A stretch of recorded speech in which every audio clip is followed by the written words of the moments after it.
করবেন। ক্লিক করার পর নিচে দেখেন সেটিং প্রাইভেসি, এখানে ক্লিক করবেন। আবার ক্লিক করবেন সেটিং, এখানে ক্লিক করবেন। দেন অ্যাকাউন্ট সেন্টার, এখানে ক্লিক করবেন। ডিটেলস, এখানে ক্লিক করবেন।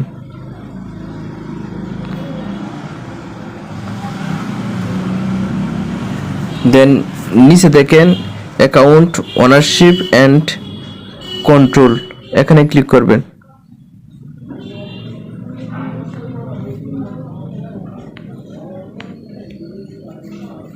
তারপর ডিএক্টিভ অর ডিলিট, এখানে ক্লিক করবেন।